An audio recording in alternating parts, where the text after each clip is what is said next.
The Bats is back in town for another video because this game has caused so much trouble. The Batman Arkham Trilogy on Nintendo Switch was supposed to be a sigh of relief getting one of the great superheroes on our Switches, and yet instead it's just been... And I've had enough of it, so I'm changing my tune. I've played a bunch of the trilogy. Today you're seeing Batman Arkham City footage. And after how wonderful this one runs, how great it looks on the OLED screen, how nice it plays on the Switch, and how cool it is to have it portably, I'm going to recommend this trilogy. What's going on, everybody? It's Zach from SwitchForce. Take a peek at the gameplay.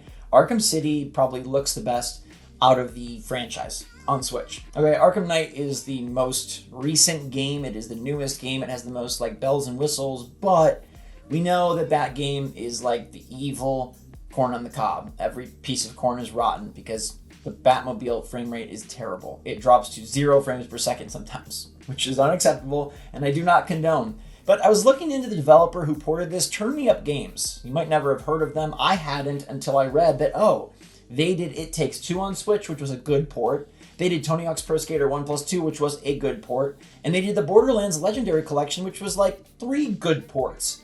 They've done a good job porting, and I'm now adding Batman Arkham Asylum and Arkham City to the list of good ports that they have accomplished. All right, little golf clap for Turn Me Up Games, who clearly could not turn up Arkham Knight enough to work on the Switch. Or maybe they couldn't turn the Switch up enough to run Arkham Knight.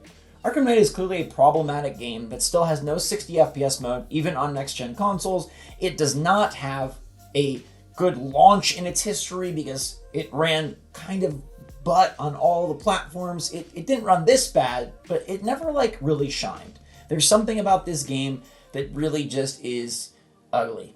I really like this game. I had a lot of fun, but I like this game more than I think most. So for a lot of people, Arkham Knight is the third out of this trilogy. It's the third, like in terms of priority, in terms of favorite, in terms of one they want to play. So you got Arkham Asylum, which is the favorite of the more linear single-player game fans, and you've got Arkham City, which is the favorite of most of the open world fans. And those two games are ported great on Switch. And previously I said that I thought this was a problem with the porting job, but I've changed my mind on that as well. And I now think it's a problem not with the Switch and not with the porting, but instead with Arkham Knight. I don't know what's wrong with that game. I don't know. Arkham City looks fantastic. They should have just applied Protocol 10 to Arkham Knight and made that work. But it's very interesting because all 3 of these games were developed by Rocksteady. All 3 of these games came out kind of in sequence. There wasn't a huge gap like we've had between Arkham Knight and Suicide Squad. The first 2 are just running nicely. The third one just can't. I don't know. But I think you can either accept that it's not going to run great and still try to play it, or you can play Arkham Asylum, one of the coolest, like, mystery, superhero, confined games in a labyrinthine asylum that is so fun to explore, navigate through, uncover new secrets, new areas, solve the Riddler quests, and beat Killer Croc, defeat the Joker, and then move to Arkham City, where things went open world, where the whole city becomes the prison. And Hugo Strange is running a crazy operation, and Harley Quinn and Harvey Dent. Joker is back, baby. Batman is there. And these games run great. And by the time you get through these 2 games and spend your 35 hours in the world of the Batman, you won't even really probably need to play Arkham Knight. Playing all 3 in a row is a lot. And maybe by the time you want to play Arkham Knight, they will have patched it. I doubt that they will do anything to improve Arkham Knight. My guess on how this all went, because of how nice City runs and how nice Asylum runs, is that they took the delay, because this game was supposed to come out a few months ago. They took the delay to try and get Arkham Knight as stable as they could, and they just couldn't. They realized, like, this is as far as we can go. Because Turn Me Up Games is not a bad port studio. They have worked on projects that do kind of exist in this era of gaming, the Arkham Trilogy and beyond. It Takes Two is a newer title, and they were able to make that look good. Borderlands, that's open world. They were able to make that look pretty darn good as well. And there's a lot going on. There weren't frame rate problems there. Tony Hawk's didn't have frame rate problems either. So this is like Arkham Knight is a bad seed and probably was going to be difficult for anyone to port. So now, what I want to say about this game, because everyone, or not everyone, but I see a lot of people hating on it and hating on the trilogy, and I don't want this trilogy to get completely sloshed, is that I think you should buy this trilogy for 2 games. It's $30 each, which is a lot, but there's no way to buy them separately. Warner Brothers is not offering any sort of pick as you go a la carte option for these titles. You have to buy the $60 version. So you can get it for $60 for 2 games for $30, which feels like a lot considering their age, but it's a Switch version. They run nicely. You can take them portably. There's value in that. Or if you wait till this thing is $39.99, because the bad publicity it's getting because of Arkham Knight, and it makes sense. That's the newest game. It's the one everyone's kind of most eager to see run on Switch. It's where everyone's going to probably gravitate in their reviews, their tech analysis. It's where I gravitated. So that one, which has the Robert Pattinson exclusive DLC skin, it's getting the clicks, it's getting the news.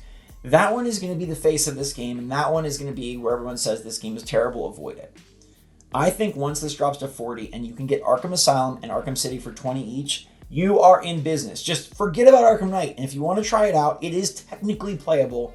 It's just not playable, right? Like, it's ugly. It has horrible frame drops. It has stutters. And when you're doing the Batmobile rides, it feels like you are kind of driving, I don't know, a very, very, very strange vehicle that is schizophrenically transporting through time, backwards, forwards, very fast. It's kind of nightmarish to drive, but you can still play, and I fully believe you can beat that game. But let's pretend it doesn't exist.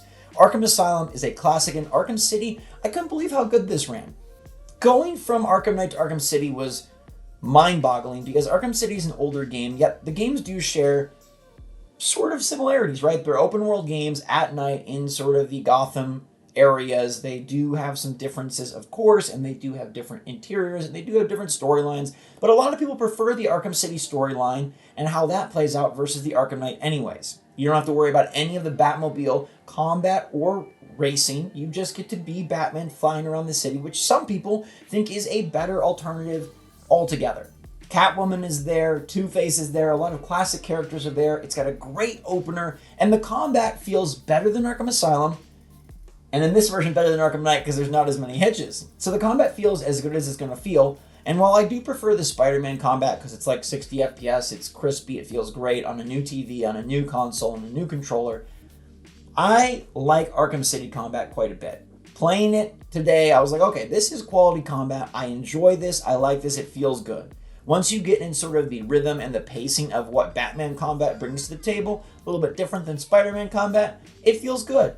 And stealthing around and lurking in the shadows, hiding on the guardrails, dropping down and aggressively pulling up your enemies, but never killing them. Just twisting their leg backwards super hard and possibly rocking their entire pelvic structure. You didn't kill them, though. Batman don't do that thing. It's a very fun time. You've got a lot of story, a lot of side quests, and a lot of Riddler stuff to go after, which I recommend highly. I was going to say my favorite part of the trilogy. My favorite part is being Batman. Duh, obviously. But the Riddler stuff is fantastic. I love those trophies. They're the best in Arkham Asylum, I think, for me. And then Arkham City has them pretty good. It's a great time on Switch. It's very fun to play portably. It's even fun to play on your TV. I remember these games fondly, and I want them to make a new one. And I hope that some sales happen for this Switch version, despite it getting fairly slandered for Arkham Knight, because the other two games do run great. And the franchise as a whole, I think, is great. I think it's a shame that nobody's made a good Batman game since. There was Arkham Origins, made by a different team. That game's fine. It's not part of this collection. There's obviously Gotham Knights. That, to me, felt like Far Cry in Gotham, and I didn't like it. It was pretty boring to me, and the fact that some of the characters are just like walk on thin air. I know those are their abilities, but the traversal was way, way, way too easy and way too convenient. Batman's better than those. Batman probably will be better than Suicide Squad, although TBD, it's not out yet, and it's definitely not coming to Switch. I would love for them to make another Batman game. I honestly think a team like the Arkham Origins team could have made a great Batman exclusive to Switch this generation, while Rocksteady went and focused on Suicide Squad and somebody else did Gotham Knights. I hope that Rocksteady doesn't...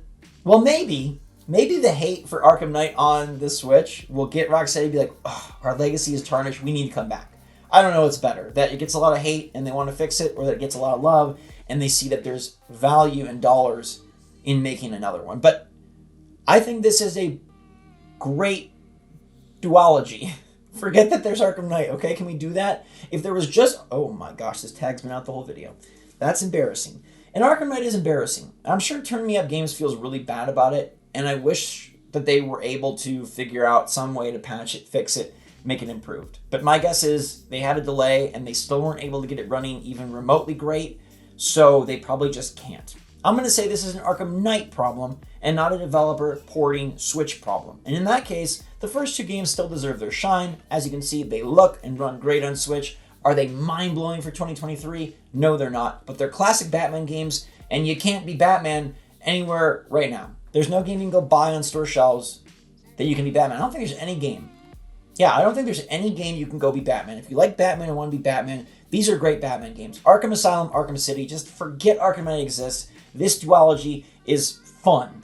It's cool on Switch portably. Yeah, it plays better elsewhere. Yeah, you might have played it already, but if you do want it on Switch, I think these two games are worth it. Maybe wait to the $40 price point. That feels like the sweet spot for it, but even at $60, like, if you love Batman, the first two games are totally great, and that's like 30 hours of content, 35, 40, depending on how you play and how much of a completionist you are. You don't even really need Arkham Knight, but you have it there in case you want it and you want to see what everyone's complaining about. Justly so. I'm not denying the complaints or denying the fact that they deserve it or that the game runs poorly, but the first two are good enough, I think, to overcome that obstacle. And I still had a ton of fun with this game on Switch, and I'm glad it's there. So thank you, Warner Brothers, for giving us Hogwarts Legacy and for giving us freaking Batman. This is a company that wants all their games to become live service eventually, and I don't. So give us another Batman. Let this trilogy show that these games still have quality and still have the ability to appeal to fans and be interesting, engaging, and exciting. And at least 2 out of 3 run really well. So hopefully we get another Batman game soon. In the meantime, the first two are great. Forget about Arkham Knight. Thank you so much for watching. Let me know if you agree with this in the comments down below. I feel like people are, trying to expose the truth about these games because it is, you want to know what's going on. Everyone gravitates toward Arkham Knight, but I just want to make sure you know also that the other two don't have the same fate and they're actually really great, and maybe it's worth it for a duology. So thank you for watching. Stay safe, stay healthy, stay happy, stay positive out there. Until next time, SwitchForce out.